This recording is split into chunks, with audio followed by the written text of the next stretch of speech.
अस्सलामु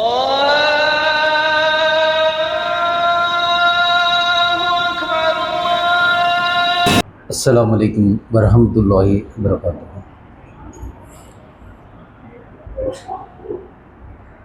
इन्नल हम्दुलिल्लाह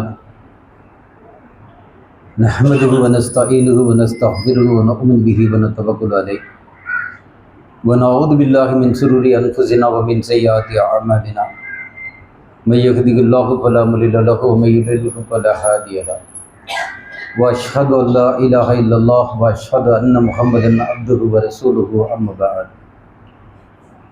अल्लाहुम्मा सल्लि अला मुहम्मदिन व अला आलि मुहम्मदिन कमा सल्लैता अला इब्राहिम व अला आलि इब्राहिम इन्नका हमीदुम मजीद। अल्लाहुम्मा बारिक अला मुहम्मदिन व अला आलि मुहम्मदिन कमा बारकता अला इब्राहिम व अला आलि इब्राहिम इन्नका हमीदुम मजीद। फ़क़द क़ाल अल्लाहु तआला फ़ी महकमि तंज़ीलिल अलीमिल क़ुरआनिल मजीद या अय्युहन्नास इत्तक़ू रब्बकुमुल्लज़ी ख़लक़कुम मिन नफ़्सिन वाहिदा व ख़लक़ मिन्हा ज़ौजहा व बस्स मिन्हुमा रिजालन कसीरन व निसाअ वत्तक़ुल्लाह अल्लज़ी तसाअलून बिही वल अर्हाम इन्नल्लाहा काना अलैकुम रक़ीबा या अय्युहल्लज़ीना आमनु तक़ुल्लाह हक़्क़ तुक़ातिही व ला तमूतुन्ना इल्ला व अंतुम मुस्लिमून। அன்புக்குரிய எல்லாம் அல்லாஹ்வின் நல்லடியார்களே, அல்லாஹுடைய மகத்தான கிருபையினால் இஸ்லாமிய சமூக மக்களுக்கு அவனால் விதியாக ஆக்கப்பட்ட ஜும்ஆ என்று சொல்லக்கூடிய கடமையான தொழுகையில் அல்லாஹுடைய தூதரும் காட்டிக் கொடுத்த வழிமுறையின் அடிப்படையில் இந்த இபாதத்தை நிறைவேற்றுவதற்காக இவ்விடத்தில் நம்ம எல்லாம் ஒன்று கூட்டி இருக்கும் அல்லாஹ் ஒருவனுக்கே புகழ் அளித்து குறித்தாகட்டும். அல்ஹம்துலில்லாஹ். அல்லாஹுடைய சாந்தியும் சமாதானமும் அகிலத்திற்கெல்லாம் அருட்கொடையாய் நமது உயிரினும் மேலான கண்மணி நாயகம் முஹம்மதின் முஸ்தபா ஸல்லல்லாஹு அலைஹி வஸல்லம் அவர்களின் மீதும் அவருடைய குடும்பத்தாரின் மீதும் சத்தியம் நிறைந்த சஹாபிய பெண்களின் மீதும் அல்லாஹ்வுடைய மார்க்கத்தில் அடிச்சுவிட்டு பின்பற்றி வாழக்கூடிய அனைத்து மூமின்களின் மீதும் குறிப்பாக வருகை தந்திருக்கக்கூடிய நம் அனைவரின் மீதும் உண்டாகட்டும் என்று போற்றி பிரார்த்தித்தவனாக இந்த ஜும்மா உரையை ஆரம்பம் செய்கிறேன். அன்புக்குரிய எல்லாம் அல்லாஹ்வின் நல்லடியார்களே, இஸ்லாமிய வரலாற்றில்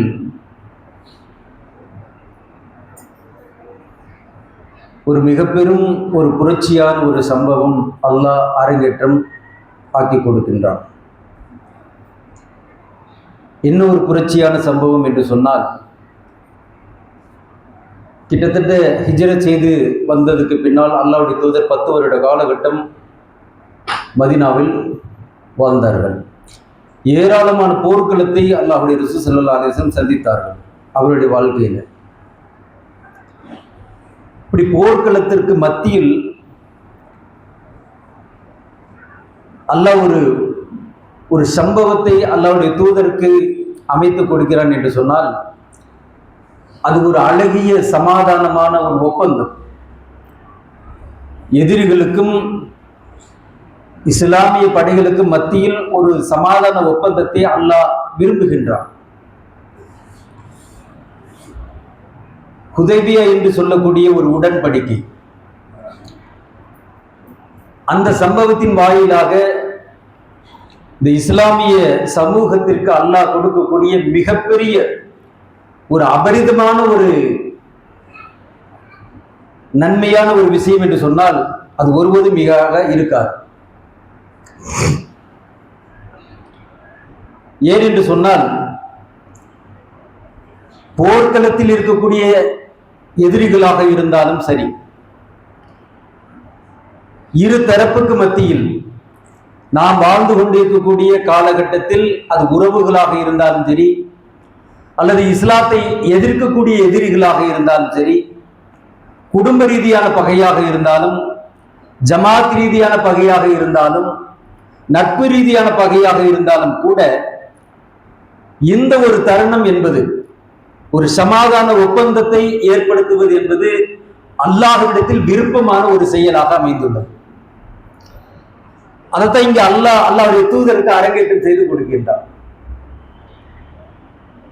அந்த உடன்படிக்கையின் வாயிலாக ஒட்டுமொத்த மூமின்களுக்கும் ஆகச் சிறந்த ஒரு படிப்பினையை அல்லாஹ் கொடுக்கின்றான்.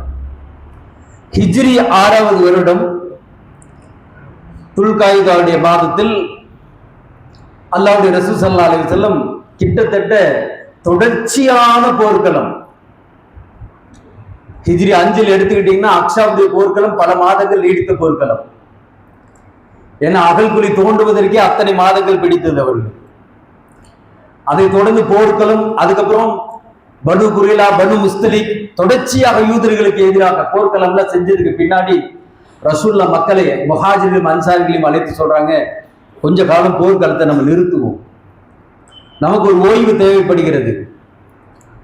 அதனால நாம மக்காவுக்கு உம்ரா செய்வதற்காக புறப்படுவோம் என்று சொன்ன உடனே சஹாபாக்கள் எல்லாருடைய உள்ளங்களிலும் ஒரு அவ்வளவு அளப்பற்ற ஒரு சந்தோஷம். இப்ப 1400 சஹாபாக்களோடு கிட்டத்தட்ட 70 தியாக பிராணிகளான ஒட்டகங்களை அழைத்து செல்லுகிறார்கள். அல்லாஹ்வுடைய ரசூல் ஸல்லல்லாஹு அலைஹி வஸல்லம் உம்ரா செல்லுவதற்காக 1400 சஹாபாக்களோடு புறப்பட்டாச்சு. நிலைமை என்ன நடக்குது அப்படின்னா, குறைஷிகளுக்கு விஷயம் தெரிய போய் ஒருபோதும் முஹம்மது ஸல்லல்லாஹு அலைஹி வஸல்லத்துடைய கூட்டத்தாரை இங்கு நாம் அனுமதிக்க மாட்டோம், மக்காவுக்குள்ள நுழைய விடவே மாட்டோம், எப்படி நம்மளை மீறி உம்ரா செய்ய முடியும்? அதனால் வழியிலேயே தடுத்து அவர்களோடு போர் புரிவது என்று முடிவு செய்து ஹாலித் பின் வலீத், இஸ்லாத்துக்கு பின்னாடி ரலியல்லாஹு அன்ஹு அவர்கள், அதில் மாற்றுக்கருத்தே இல்லை. நம்ம சொல்லக்கூடிய எல்லா குறைஷிகளுடைய பெயர்களும் இஸ்லாத்துக்கு முன்னாடி, இந்த ஹுதைபியாவுடைய உடன்படிக்கைக்கு முன்னாடி இஸ்லாத்துடைய எதிரிகளாக இருந்தவர்கள். ஹாலித் பின் வலீதுடைய தலைமையில் மிகப்பெரிய ஒரு குதிரைப்படையை குறைஷிகள் அனுப்பி வைத்தார்கள். இது ரசூலுல்லாஹ்வுக்கு இந்த செய்தி அப்படியே போயிட்டு இருக்கிற நேரத்துல விஷயம் வந்துருது. வந்த உடனே ரசூலுல்லாஹ் மக்களை எல்லாம் அழைச்சு சொல்றாங்க, நாம போர்க்களத்தை எதிர்கொள்ள வேண்டாம், போர் செய்வதற்காக நம்ம புறப்படவே இல்லை, நமக்கு கொஞ்ச காலம் ஓய்வு தேவை, நாம் இப்ப உம்ரா செய்தா மனசுக்கு ஒரு அமைதியாக இருக்கும் என்று எண்ணித்தான் வருகை வந்திருக்கிறோம். அதனால மாற்று பாதையை தேர்வு செய்து நாம் உம்ரா செய்வோம் சொல்லி வேற ஒரு பாதையை ட்ரிக்கா யோசனை பண்ணி அந்த பாதையில வந்துட்டு புறப்பட்டு செல்றாங்க. கிட்டத்தட்ட மக்காவை நெருங்கக்கூடிய தருணம், ஒரு சிறிய மலைப்பகுதி, அந்த மலைப்பகுதியை தாண்டிட்டா மக்கா வந்தாச்சு.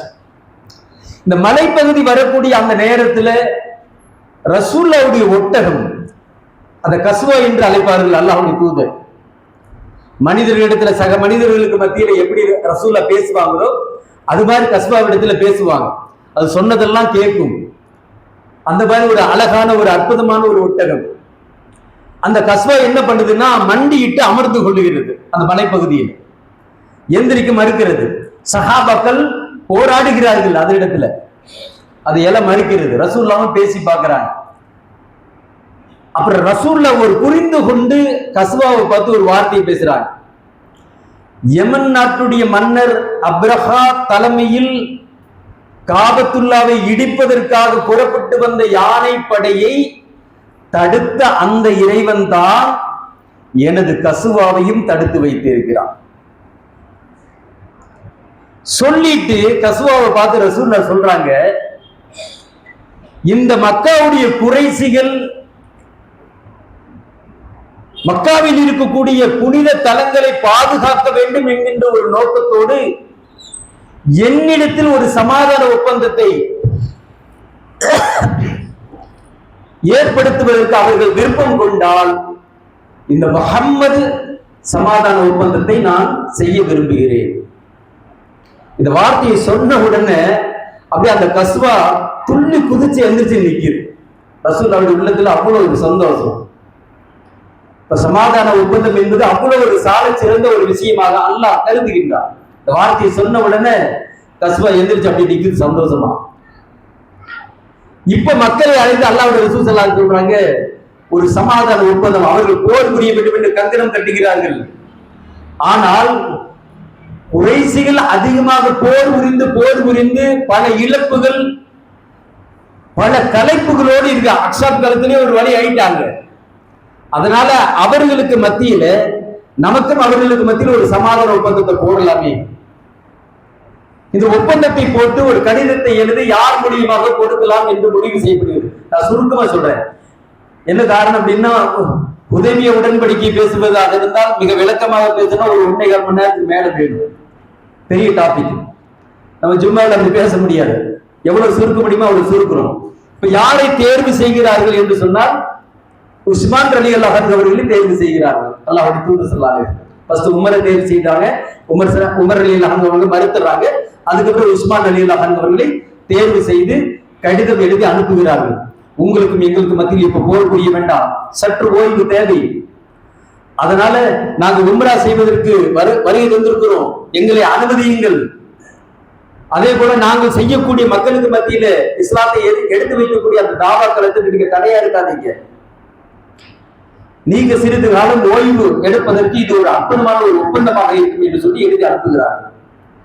இதை உஸ்மான் ரலியல்லாஹு அன்ஹு அவர்கள் குறைஷிகளுக்கு மத்தியில கொண்டு போய் கொடுத்த உடனே ஒரு கூட்டம் எப்படி சொல்லுது அப்படின்னா, ரொம்ப கேலியும் கிண்டலும் நையாண்டியுமாக, இவர் ஏதோ ஒப்பந்தம் போடுவாராமா, நாம அதுக்கெல்லாம் சம்மதிக்கணுமாமா, இதெல்லாம் என்ன, நீங்க உங்களுடைய சகாக்களோடு இந்த மக்காவிற்கு நுழைவதையே நாங்கள் தடுத்து விடுவோம், நாங்க விரும்பல, நீங்க உம்ராவும் செய்ய முடியாது, எதுவும் செய்ய முடியாது அப்படின்னு ஒரு கூட்டம் சொல்லும் பொழுது உஸ்மான் ரலியல்லாஹு அன்ஹு அவர்களை சிறைப்பிடித்து வைத்து விடுகிறார்கள். அத விஷயம். எப்பவுமே போர்க்களத்துல தூது செய்தியை கொண்டு போகும்போது யாரையும் சிறைப்பிடிக்க கூடாது, அது போருடைய சரத்துடைய விதி. பின்னாடி அதுல இருக்கக்கூடிய குறைசிகள் ஒருத்தர் சொல்றாரு, இல்ல உஸ்மானை நம்ம விடுவித்தரலாம், விடுவித்துட்டு உஸ்மான்கிட்டயே சொல்லி அனுப்புவோமே அப்படின்னு சொல்லி சிறிது நாள் கழித்து உஸ்மான் ரலியல்லாஹு அன்ஹு அவர்களை விடுவித்து அனுப்புகிறார்கள். எங்களுக்கு இதுல உடன்பாடே கிடையாது, நீங்க உள்ளுக்குள்ள நுழைஞ்சீங்கன்னா நீங்க நிச்சயமா நாங்க போவோம் சொல்லி அனுப்புறாங்க. இது உஸ்மான் ரலியல்லாஹு அன்ஹு அவர்கள் செல்வதற்கு தாமதமாகும் பொழுது ரசூலுல்லாஹ்வுக்கு ஒரு அவதூறான செய்தி மக்களுக்கு மத்தியில பரவுது. குறைஷிகள் உஸ்மான் ரலியல்லாஹு அன்ஹு அவர்களை கொன்று விட்டார்கள். தூது செய்திக்காக கொண்டு போன ஒரு நபரே இந்த மாதிரி கொலை செய்வது என்பது போருடைய விதிக்கு முரணான ஒரு விஷயம். ரசூலுல்லாஹ்வுக்கு கடுமையான கோபம். இப்போ அந்த கணவாய் பகுதியில், அந்த மலை பகுதியில ஒரு கிணறு, அதுதான் ஹுதைபியா என்கிட்ட ஒரு கிணறு. அந்த ஹுதைபியாவுடைய கிணற்றின் அருகாமையில் முஹாஜிர்களையும் அன்சாரிகளையும் அல்லாஹ்வுடைய தூதர் அழைத்து ஒருங்கிணைத்தவர்களாக சொல்லுகிறார்கள், ஒருவேளை உஸ்மான் ரலியல்லாஹு அன்ஹு அவர்கள் கொல்லப்பட்டது உண்மை என்று சொன்னால் நாம நிச்சயமாக குறைஷிகளோடு போர் புரிந்தே தீர வேண்டும். நீங்களே என்ன கருத்து சொல்ல விரும்புறீங்கன்னா, அப்படி சொன்ன மாத்திரத்தில் நிராயுதபாணிகளாக உம்ராவுக்கு சென்றவர்கள், எப்படி பத்ருக்களத்துல அபு சுஃபியானுடைய படையை எதிர்கொள்வதற்காக சென்றது போன்று இது உம்ராவுக்காக பயணித்த கூட்டம். எண்ணிக்கையில் அதிகமான ஒரு நபர்கள், 1400 நபர்கள், சாதாரணமா சொல்ல முடியாது. ஆனால் போர்க்களம் என்று சொன்னால் ஆயுதங்களோடு கவசங்களோடு வந்திருப்பாங்க. அதெல்லாம் எதுவுமே இல்லாம தற்காப்பு ஆயுதங்கள் மாத்திரம் இருக்குது அவங்க இடத்துல, அவ்வளவுதான். ரசூலுல்லாஹ் சொன்ன உடனே சஹாபாக்கள் எழுச்சியோடு சொன்னார்கள். அல்லாஹ் அந்த பைத்துல் ரில்வான்கிறான். ஃபத்ஹுடைய அத்தியாயம் எடுத்து பாருங்க, எல்லாமே இது சார்ந்த விஷயம் தான். ஹுதைபியா சம்பந்தப்பட்ட விஷயங்கள் தான் அதிகமா ஃபத்ஹுடைய அத்தியாயத்துல வரும். அப்ப அந்த இடத்துல ஹுதைபியாங்கிற இடத்துல இவர்கள் பைஅத் செய்ய நாடுகிறார்கள் அல்லாஹ்வுடைய தூதர் மக்களோடு. நாம இந்த போர்க்களம் புரிவது உண்மை என்று சொன்னால் பெருசா ஆயுதம் இல்லை, ஆனாலும் அல்லாஹ் நமக்கு போதுமானது. அல்லாஹ் அவனுடைய மார்க்கத்தை நிலைநிறுத்திய தீர்வா. எதிரிகள் நம் தலையை வெட்டி தலை உருண்டு ஓடினாலும் கூட உறமுதுகிட்டவர்களாக, பலகீனமானவர்களாக, கோழையானவர்களாக நாம் ஒருபோதும் சென்று விடக் கூடாது. என்ன சொல்லுகிறீர்கள் என்று கேட்டார்கள். எல்லாருமே அதுக்கு ஆமோதித்தார்கள், வரவேற்றார்கள். அல்லாஹ்வுடைய தூதரை பார்த்து சொன்னார்கள், நிச்சயம் போர் புரிவோம். இப்ப ரசூலுல்லாஹ் அது பைஅத் கேட்கிறாங்க. இடக்கரத்தில் வலக்கரத்தை இது உஸ்மானுடைய கரம் என்று சொன்னார்கள். முன்னாடி வச்சாங்க. 1400 நபர்களும் அந்த வாக்குறுதியை கொடுக்கிறாங்க.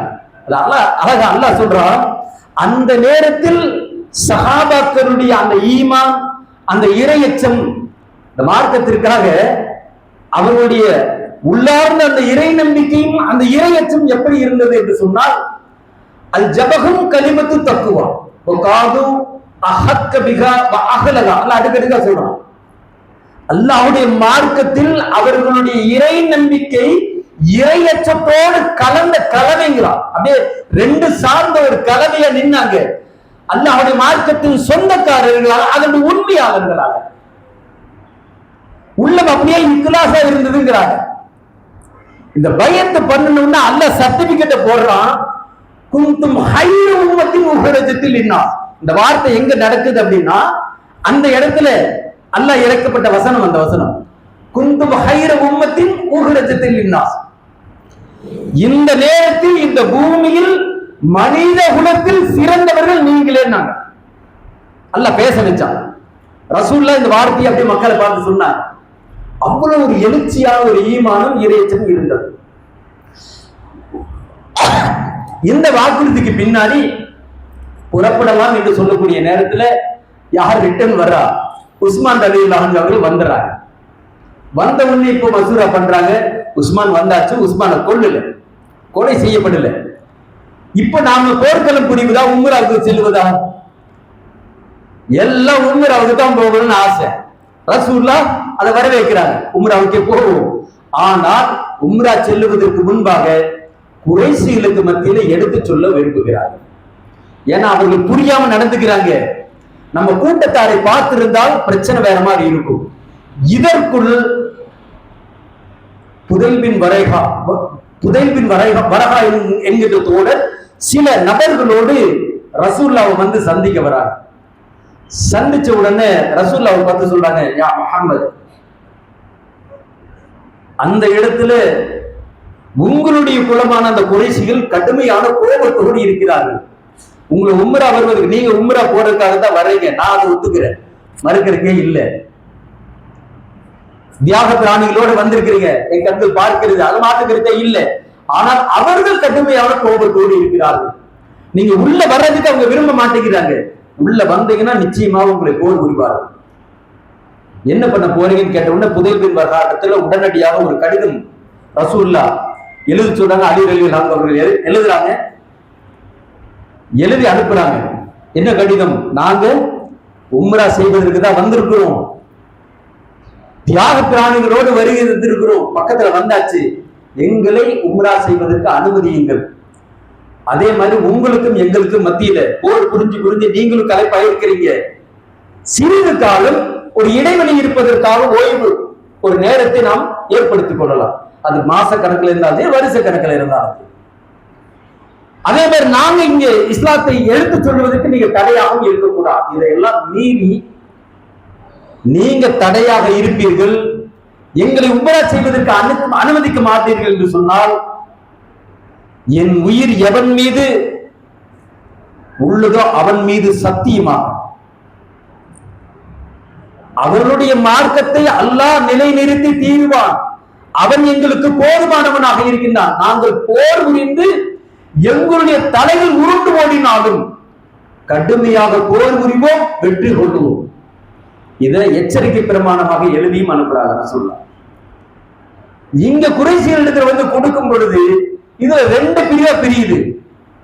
ரெண்டு பிரிவுல என்ன சொல்ல? ஒரு பிரிவு முகம்மதுக்கு இவ்வளவு துணிச்சலா, வரவிடக்கூடாது, போர் புரிந்தெதிரும், உடனே எல்லாத்தையும் சேர்த்தலாம்னு நினைக்கிறாங்க. போர் புரிவதற்கு ஆயத்தமாக ஒரு கூட்டம், அறிவான கூட்டத்தினது இல்ல எதையுமே தெரிஞ்சுக்காம பேசக்கூடாது. புதைபின் வரகா கொண்டு வந்தாரு, நம்மிடத்துல நடுநிலையாக யாரையாவது அனுப்பிச்சு வச்சு அந்த நிலைமை என்னங்கிறது தெரிஞ்சுக்கலாம், முகம்மதுடைய சூழல் எப்படிங்கிறத தெரிஞ்சுக்கலாம். ஒருவேளை இந்த சமாதான ஒப்பந்தம் நமக்கு ஒரு போதுமானதாக ஒரு நன்மை கொடுக்கக்கூடியதாக இருந்தா அதை அப்புறம் பார்த்துக்கலாம். இப்ப யாரையாவது அனுப்புறது, யாரை தேர்வு செய்யறாங்க? உருவா பின் மசூதை தேர்வு செய்யறாங்க. உருவா பின் மசூது குறைஷிகள முக்கியமான ஒரு நபர். அவர் சொல்றாரு, நான் போய் முகமது சந்திக்கிறேன்.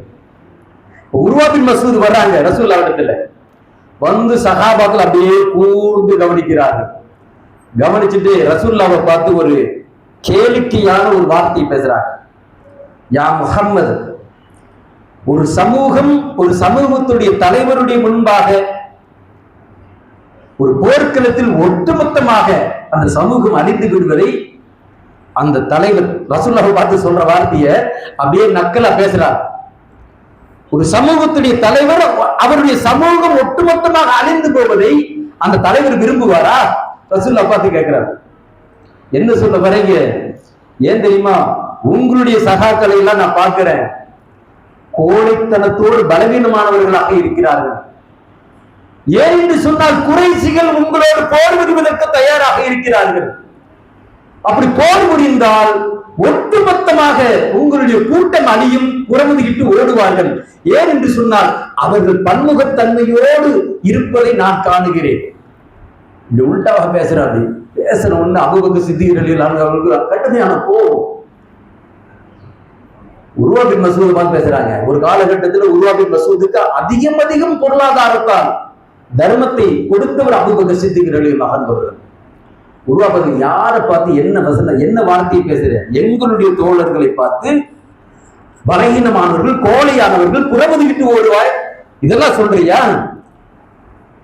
நாங்க முஹம்மது ஸல்லல்லாஹு அலைஹி வஸல்லத்தோடு ஈமான் கொண்டு முஸ்லிம் படையினர் ஒருபோதும் நாங்கள் புறமுதுகிட்டு ஓட மாட்டோம். போர்க்களம் அதை நீங்கள் விரும்புவீர்கள் என்று சொன்னால் போர் புரிவதற்கு நாங்கள் தயாராக இருக்கிறோம். அல்லாஹ் எங்களுக்கு வெற்றியை கொடுப்பான். அல்லாஹ் எங்களுக்கு போதுமானவன். அல்லாஹ் அவருடைய மார்க்கத்தை இந்த பூமியில் நிலைநிறுத்திய தீர்வான். என்ன மாதிரி வார்த்தை பேசுறாங்க அபூபக்கர் சித்திக் ரலியல்லாஹு அன்ஹு அவர்கள். சொன்னவன் அப்படி அமைதியா இருக்கு. இல்ல சும்மா தான் சொல்லி பார்த்தேன். உடனடியாக ரிட்டர்ன் வராரு. அந்த மீண்டும் அல்லாஹ்வுடைய தூதர் அதே கடிதத்தை புதைல் பின் பரஹா இடத்துல கொடுத்த அதே கடிதத்தை மீண்டும் உர்வா பின் மஸ்ஊத் இடத்துல கொடுத்து குறைஷிகள் எடுத்து சொல்லுங்க, போர் புரிய வேண்டாம், கொஞ்ச நாள் ஒப்பந்தம் போடுவோம். வர்றாரு உர்வா பின் மஸ்ஊத், குறைஷிகளை பார்த்து சொல்றாரு, நிலைமையே வேற மாதிரி இருக்கு. நான் கிட்டத்தட்ட பல மன்னர்கள் இடத்துல தூதுக்குழுவுல நான் செஞ்சிருக்கிறேன். ரோமாபுரி மன்னர் சீசராக இருக்கட்டும், பாரசீக மன்னர் இஸ்ராவாக இருக்கட்டும், அபிசீனிய மன்னர் நஜ்ஜாசியாக, எல்லா இடத்திலும் நான் தூதுக்குழுவுல கூட போயிருக்கிறேன். அவர்களோடு இருக்கக்கூடிய மக்களை விட முஹம்மது ஸல்லல்லாஹு அலைஹி வஸல்லம் அவர்களோடு இருக்கக்கூடிய அந்த தோழர்கள் சாதாரணமான ஆட்கள் இல்லை. அவருடைய நற்பண்புகள், அவருடைய கட்டுப்பாடு, அவர்களுடைய இரையச்சம் என்னை அப்படியே வியக்க வைக்கிறது, ஆச்சரியப்படுத்துகிறது. அவருடைய கண்கள் சாதாரணமா இல்லை, மரணத்தை சுமந்து கொண்டிருக்கிறது. பெருசு ஆயுதம் இல்லை, ஆனால் அவருடைய எழுச்சி கிட்டத்தட்ட 1400 நபர்களுக்கு மேலாக இருக்கக்கூடிய அந்த கூட்டம் நம்மோடு போர் புரிந்தால் ஒட்டுமொத்த குறைசிகளும் அழிந்து போய்விடும். இதை நீங்க விரும்புறீங்களா? குறைசிகள் கூட்டம் அழிந்து போறதை நாம விரும்புவோமா? யாராவது வேண்டாம், உடனே ஒப்பந்தத்துக்கு நீங்க சம்மதம் செய்யுங்க அப்படின்னு சொன்ன உடனே சுஹைல் பிற்காலத்துல மிக பெரும் ஒரு அற்புதமான ஒரு சஹாபி, அவர் இந்த நிலையில் நம்முடைய தந்தை, அவர் மூலியமாக அவர் தலைமையில ஹுதைபியா இடத்துக்கு வராங்க. ரசூலுல்லாஹ்வை சந்திக்கிறாங்க. பெருங்கொண்ட கூட்டம் குறைசிகள் வருது. வந்த உடனே நிலைமையை பார்க்கறாங்க. ரசூலுல்லாஹ் இடத்துல பேசுறாங்க. நீங்க என்ன மாதிரி சமாதான ஒப்பந்தம் சொல்லி இருந்தீர்களோ அதற்கு மாற்றமாக நான் சில சரத்துகளை சொல்லுவேன். நான் சுகில் சொல்றாங்க. அல்ல, என்ன சரத்துகள்? 4 சரத்துகளை சொல்றாங்க. இந்த சரத்துகளுக்கு நீங்கள் ஒப்புதல் கொடுத்தீர்கள் என்று சொன்னால் சமாதான ஒப்பந்தம் ஓகே. என்ன முதல் பாயிண்ட் சொல்றாங்க சுகில், மக்காவில் இருந்து மதீனாவை நோக்கி இஸ்லாத்தை ஏற்றுக்கொண்ட முஸ்லிம்களாக இருந்தாலும் சரி, அல்லது குறைசி இந்த மாதிரி வேற எந்த கோத்திரமாக இருந்தாலும் சரி, மதீனாவை நோக்கி வந்தால் நீங்க அங்கிருந்து ரிட்டர்ன் மக்காவுக்கு அனுப்பிச்சிட்டோம், அங்க வச்சு கூட. அதே சமயத்துல மதீனாவில் இருந்து மக்காவுக்கு யாராவது வந்தாங்கன்னா அது முஸ்லிம்களாக இருந்தாலும் சரி, அது அவுஸ் கஸரஜ் கோத்திரத்தார்களாக இருந்தாலும் சரி, யார் வந்தாலும் நாங்க பிடிச்சு வச்சுக்குவோம், நாங்க ரிட்டர்ன் மதீனாவுக்கு அனுப்ப மாட்டோம். இதுக்கு சம்மதமான்னு கேட்கிறாங்க. கொஞ்சம் முன்னாடி வாங்கல, பின்னாடி நிற்கிறாங்க, கொஞ்சம் முன்னாடி சஃபுக்கு போச்சு. ரசூலுல்லாஹ் ஓகே சொல்றாங்க. சஹாபாக்கள் நீங்கள் கடுமையான கோவம். சஹாபாக்கள் என்ன வார்த்தையை சொல்றாங்க? ரசூலுல்லாஹ் ஓகே சொல்றாங்களே, சரிங்கிறாங்களே, இது சரிப்பட்டு வரலையே. உமர் அலி பக்கத்தில் நிற்கிறாங்க. உமர் கடுமையான கோபம். ரசூலுல்லாஹ் ஓகே பண்ணியாச்சு. 2வது ஷரத்து, நீங்க இந்த வருடம் உம்ரா செய்ய முடியாது. எப்படி இருக்கு சஹாபாக்களுக்கு? இன்னும் கடுமையான கோபம் அப்படி கொந்தளிக்குது. இந்த வருடம் நீங்க உம்ரா செய்ய முடியாது, மாறாக அடுத்த வருடம் உம்ரா செய்யலாம். அப்படியே செய்தாலும் மக்காவில் 3 நாட்கள் மட்டுமே தங்க முடியும். ரசூலுல்லாஹ் சொல்றாங்க, சரத்து ஓகேங்கிறாங்க. இங்க அப்படியே பயங்கரமான கோபம். 3வது பாயிண்ட், உங்களுக்கும் எங்களுக்கும் மத்தியில் போர் நிறுத்தம் 10 ஆண்டு காலகட்டம் போர் நிறுத்தம் செய்யப்பட ரசூலுல்லாஹ் சரத்துக்கு ஓகேங்கிறார். 4வது, அப்படியே நீங்க வரும்பொழுது மக்காவுக்குள்ள நுழைஞ்சீங்கன்னா ஆயுதங்களோடு வரக்கூடாது. தற்காப்பு ஆயுதங்கள் உரையில வேண்டாம் வச்சிருக்கலாம், ஆயுதங்களோடு கவசங்களோடு வரக்கூடாது. இதுக்கு சரியானு கேட்கிறார். ரசூலுல்லாஹ் ஓகேங்கிறார். ஓகேன்னு சொல்லி அந்த கடிதம், அதெல்லாம் ரொம்ப சுவாரஸ்யமான விஷயம், அதெல்லாம் நேரம் இல்லை. கடிதம் எழுதியாச்சு, ஒப்பந்தம் போட்டாச்சு, ரசூலுல்லாஹ் ஓகே பண்றாங்க. நாங்க இங்க இருந்து ரிட்டர்ன் நாங்க மதீனாவுக்கு போய்க்கிறோம், உம்ரா செய்யறதுக்கு வரலன்னு சொன்னோம்னா ஒரு வழியா எல்லாம் ஓகே ஆகி குறைசிகள் மக்காவை நோக்கி திரும்புறாங்க. இப்ப ரசூலுல்லாஹ் அல்லாஹ்வுடைய ரசூல் ஸல்லல்லாஹு அலைஹி வஸல்லம் இந்த சரத்திற்கு ஒப்புதல் அளித்து அந்த ஒப்பந்தம் நிறைவேற்றப்படக்கூடிய நேரத்தில் ஒட்டுமொத்த சஹாபாக்களும் அப்படியே நிசப்தமா மௌனமா இருக்கிறாங்க. என்ன ஆச்சுன்னு கேட்கிறாங்க. உமர் ரலியல்லாஹு அன்ஹு தைரியமா வந்து ரசூலுல்லாஹ்ட்ட கேட்டாங்க, யார் ரசூலுல்லாஹ், நீங்கள் அல்லாஹ்வுடைய தூதர் என்பது உண்மைதானா? கேட்கறது யாருன்னு பாருங்க. ஒரு கட்டம் ஈமானுடைய எழுச்சி, சஹாபாக்களோடு நம்மளுடைய ஈமான உரசி கூட பார்க்க முடியாதுங்கிறதுக்கு நிறைய இடத்துல அல்லாஹ் சர்டிபிகேட் போட்டான். அல் ஜபகும் கலிமத்து தக்குவா வக்கானு ஹக்க பிகான, ஈமானுடைய விஷயத்துல அந்த அளவுக்கு உறுதி. குந்தும் ஹைர உம்மான் அல்லாஹ், யாரை பார்த்து? சஹாபாக்களை பார்த்து பேசின வசனம். அந்த சஹாபாக்கள்ல உமர் பின் கத்தாப் ரலியல்லாஹு அன்ஹு அவர்களை பொறுத்த வரைக்கும் இடக்கரம், வலக்கரம் அபூபக்கர் சித்திக் என்று சொன்னால் இடக்கரம் உமர் ரலியல்லாஹு அன்ஹு அவர்கள். உமரை பொறுத்த வரைக்கும் சாதாரணமா சொல்ல முடியாது. இந்த பூமியில அல்லாஹ்வுடைய தூதரை நபி ஸல்லல்லாஹு அலைஹி வஸல்லத்தை அல்லாஹ் நபியா தேர்வு செய்யவில்லை என்று சொன்னால் இது நபியுடைய நாவிலிருந்து ஒரு வார்த்தை. என்னை தவிர வேறு ஒருவரை நபியாக அல்லாஹ் தேர்வு செய்வான் என்று சொன்னால் அது இந்த உமராகத்தான் இருக்கும். என்ன மாதிரி வார்த்தை? அபூபக்கர் சொல்லல, அல்லாஹ்வுடைய தூதர் ஸல்லல்லாஹு அலைஹி வஸல்லம். அந்த உமர் ரலியல்லாஹு அன்ஹு அவர்கள் கேட்கிறாங்க ரசூலுல்லாஹ் பார்த்து, யா ரசூலுல்லாஹ், நீங்கள் அல்லாஹ்வுடைய தூதர் என்பது உண்மைதானா? உமரே, உனக்கு என்ன சந்தேகம்? நான் அல்லாஹ்வுடைய தூதர் தான். நாம் சத்தியத்தில் இருப்பதும் அவர்கள் அசத்தியத்தில் இருப்பதும் உண்மைதானா? என்ன உமர் உனக்கு சந்தேகம்? அப்படித்தான் நாம் இருக்கிறோம், சத்தியத்தில் நாம் இருக்கிறோம், அவர்கள் அசத்தியத்தில் இருப்பது உண்மைதான். அது உண்மை என்று சொன்னால் எங்களுக்கு மத்தியில நீங்க வாக்குறுதி கொடுத்தீங்கல்ல, என்ன வாக்குறுதி? விரைவாக காபத்துல்லாவை அடைவோம், தவாப் செய்வோம் என்று சொன்னீங்கல்ல. காபத்துல்லாக்கு பக்கத்திலேயே நெருங்கியாச்சு. தவாப் செய்யறதுக்கு அவங்க மறுக்கிறாங்க, நீங்க அதுக்கு ஓகே சொல்றீங்க. அந்த மாதிரி அறிவிலிகளோடு, முட்டாள்களோடு இந்த மாதிரி ஒரு ஒப்பந்தம் நமக்கு தேவைதானான்னு கேட்டார். கேட்டது எனக்கு உமர் ரலியல்லாஹு அன்ஹு. அல்லாஹ்வுடைய தூதருக்கு எப்படி இருக்கும்? உமரே, நான் அல்லாஹ்வுடைய தூதர், இந்த முஹம்மது ஸல்லல்லாஹு அலைஹி வஸல்லம் அல்லாஹ்வுடைய தூதர், அல்லாஹ் எனக்கு போதுமானவன், அவன் கட்டளை இடுகின்றான். எதுவாக இருந்தாலும் அல்லாஹ் எனக்கு போதுமானவன், அவனை எனக்கு பாதுகாவலன். இந்த வார்த்தையை சொல்றாங்க. முடியல உமர் ரலியல்லாஹு அன்ஹு. அடுத்தது அபூபக்கர் சித்திக் ரலியல்லாஹு அன்ஹு அவர்களிடத்தில் போய் இந்த கேள்வி கேட்கிறாங்க. இதுல என்ன சந்தேகம் உமரேன்னா, எப்படி அல்லாஹ்வுடைய ரசூல் ஸல்லல்லாஹு அலைஹி வஸல்லம் சொன்னார்களோ அதை போன்றே அபூபக்கர் சித்திக் ரலியல்லாஹு அன்ஹு அவர்கள் பதில் அளித்தார். தடுமாற்றம் இருக்கக்கூடாது. ஆனால் சஹாபாக்களுக்கு மத்தியில் தடுமாற்றம் அனைத்து சஹாபாக்களுக்கும் அது உள்ளத்துல. என்ன காரணம் என்று சொன்னால், அதுல முஹாஜிர்கள் மக்காவில் இருந்து வந்தார்கள், அவங்களுக்கு எல்லாம் கடுமையான ஒரு அதை என்ன சொல்றது, காபத்துல்லா, மக்காவை மிதிக்கணும், காபத்துல்லாவை உயிர்க்குயிரா நேசித்த மக்கள் அதை தவாப் செய்யறதுக்காக வந்து பக்கத்துல வந்து ரிட்டர்ன் போறமே தாங்கிக்க முடியல.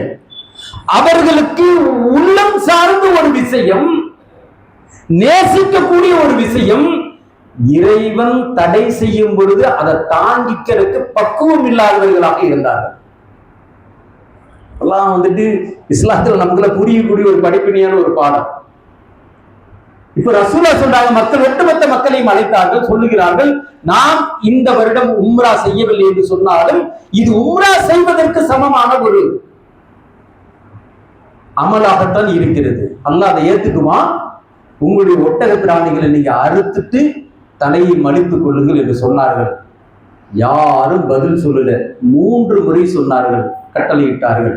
3 முறை கட்டளையிட்டும் பதில் அளிக்காமல் நிசப்தமாக வந்திருந்தார்கள் சஹாபாக்கள். ரசூலுல்லாஹ் அப்படியே வருத்தமா அல்லாஹ்வுடைய தூதர் ஸல்லல்லாஹு அலைஹி வஸல்லம் தன்னுடைய மனைவி உம்மு சலமா ரலியல்லாஹு அன்ஹா அவர்களை கூட்டிட்டு வந்திருந்தாங்க. உம்மு சலமாவை பார்த்து சொல்றாங்க, என்னுடைய சகாபாக்கள், என்னுடைய தோழர்கள் என்னுடைய கட்டளைக்கு மாற்றமாக நடக்கிறார்கள் என்பதை என் உள்ளம் ஏற்றுக்கொள்ளவில்லை. ரொம்ப ரொம்ப எனக்கு கவலையா இருக்கு. இது மாதிரி ஒரு சோகமான ஒரு சூழல் இனிமேல் என் வாழ்க்கையில நடக்கக்கூடாதுங்கிற சொல்லலாம். எப்படி இருக்கும் ரசூலுல்லாஹ்வுடைய உள்ளம்? உம்மு சலமா ரலியல்லாஹு அன்ஹா சொல்றாங்க, நீங்க கவலைப்படாதீங்க, உங்க வார்த்தையை அவர்கள் ஏற்றுக்கொள்ளவில்லை என்று சொன்னால் நீங்க முதல்ல போய் ஒட்டக பிராணியை நீங்க அறுத்துட்டு தலையை மலிக்கக்கூடிய ஒரு இடத்துல சொல்லுங்க, உங்கள் தலையை நீங்க மடிச்சுட்டு நாம புறப்படலாம், அதுக்கப்புறம் பார்த்துக்குவோம், யாரிடத்துலயும் பேச வேணாம். நான் ரசூலுல்லாஹ் அதே மாதிரி காரியத்தை செய்யறாங்க. ஒட்டக பிராணியை அறுத்தாங்க, எதுவுமே சொல்ல, நீங்களாம் அருங்கன்னு மறுபடியும் சொல்லவே இல்லை. தன் தலையை மடித்தார்கள். அதன் பிறகு சஹாபாக்கள் எழுச்சி கொண்டார்கள். ஒன்னொன்னா போட்டி போட்டி எந்திரிச்சாங்க, பிராணியை அறுத்தாங்க, தலையை மடித்து கொண்டார்கள், புறப்பட்டார்கள். ஆனாலும் இந்த விஷயத்தில் கொஞ்சம் அப்படியே சஞ்சலம் தான் உள்ளத்துல. வழியில செல்ல செல்ல அல்லாஹ் வகையை கொடுத்த ஃபத்ஹுடைய அத்தியாயத்துல முதல் வார்த்தையை அல்லாஹ் தான் சொல்றான், இந்த அழகிய சமாதான ஒப்பந்தம் என்பது அல்லாஹ்வுடைய தூதருக்கும் அவருடைய மார்க்கத்திற்கும் ஆக சிறந்த ஒரு வெற்றியை அல்லாஹ் உங்களுக்கு வாய்ப்பை கொடுத்து விட்டாங்க, பரிசாக கொடுத்து விட்டாங்க. என்ன வெற்றி? மக்கா போர் புரியாமல் வெற்றி கொள்ளப்படுவீர்கள் என்கின்ற நன்மாராய செய்தி. இந்த ஒப்பந்தம் இந்த இஸ்லாமிய வரலாற்றில் ஆக சிறந்த ஒரு ஒப்பந்தம். இதன் மூலியமாக ஒரு மிகப்பெரிய ஒரு வெற்றி வாய்ப்பை அல்லாஹ் மக்களுக்கு வாய் வழங்கி இருக்கிறான் என்ற வார்த்தை வந்த உடனே ரசூலுல்லாஹ் அப்படியே டிக்ளேர் பண்றாங்க. அப்புறம்தான் எல்லாருக்கும் புரிய வருது, ரசூலுல்லாஹ் ஒரு காரியத்தை செஞ்சாங்கன்னா அதுல மிகப்பெரிய விஷயம் அடங்கி இருக்கும், நாம் தவறு இழைத்து விட்டோம் என்று புரிந்தார்கள். உமர் ரலியல்லாஹு அன்ஹு அவர்களை பொறுத்த வரைக்கும் அல்லாஹ் அவருடைய தூதரிடத்துல கடுமையான பாவ மன்னிப்பு தேடி அல்லாஹ் அவரிடத்தில் பாவ மன்னிப்பு தேடினார். எந்த அளவுக்கு என்று சொன்னால், அல்லாஹ் அவருடைய தூதருடைய வஃபாத்துக்கு பின்னால் 10 வருட காலகட்டம், அபூபக்கர் சித்திக் ரலியல்லாஹு அன்ஹு அவருடைய ஆட்சிக்கு பின்னால் 10 வருட காலகட்டம் உமர் ரலியல்லாஹு அன்ஹு ஆட்சி புரிந்தார்கள். தன்னுடைய இறுதி நேரம் வரைக்கும் அல்லாஹ்வுடைய தூதரிடத்தில் தவறாக நடந்து கொண்ட இந்த விஷயத்தை நினைத்து நினைத்து எண்ணி அல்லாஹ்விடத்தில் பாவ மன்னிப்பு தேடிக்கொண்டே இருந்தார்கள். ஹதீஸுடைய ரிவாயத்தில் பதிவு செய்யப்பட்டிருக்கிறது. எதுக்குன்னா, இந்த சமாதான ஒப்பந்தம்ங்கிறது சாதாரணம் இல்லை. நம்ம 2 எதிரிகளுக்கு மத்தியில, நமக்கு மத்தியில கடுமையான பகைவர்கள், ஜமாத் சார்ந்து பகை, உறவு சார்ந்து பகை, அல்லது தாவாக்களத்துல, அல்லது இஸ்லாத்திற்கு நேரடியாக எதிரியாக இருக்கக்கூடிய இடத்துல ஒரு பிரச்சனை வந்துருச்சு அப்படின்னா, மூமின்கள் இடையில நின்று ஒரு சமாதான ஒப்பந்தத்தை ஏற்படுத்துவதற்கு சில நபர்கள் கூடி அதுவா சார்ந்த ஒரு விஷயத்தை ஏற்படுத்தினீங்கன்னா அதுல ஏராளமான நன்மை ஒளிஞ்சிருக்கு. அல்லாஹ் அதுக்கு மிகப்பெரிய ஒரு வெற்றியை கொடுப்பான். அதை புரிந்து கொண்டு நாம் நடப்போம் என்று சொன்னால் நிச்சயமாக அதற்குண்டான பலனை நாம் அடைவோம் என்பது உங்களுக்கும் எனக்கும் வசீர் செய்து, இந்த ஹுதைபியாவுடைய உடன்படிக்கை மூமின்களுக்கு ஆகச் சிறந்த ஒரு படிப்பினை என்பதை நாம் உணர்ந்து இந்த ஒப்பந்தத்தை நமது வாழ்க்கையிலும் கடைபிடிக்கக்கூடிய ஒரு நல்ல நிலையை அல்லாஹ் உங்களுக்கும் எனக்கும் ஏற்படுத்தி கொடுப்பான் என்று பிரார்த்தித்தோம். நான் எனது உரையை நிறைவு செய்கிறேன். அஸ்ஸலாமு அலைக்கும் வரஹ்மத்துல்லாஹி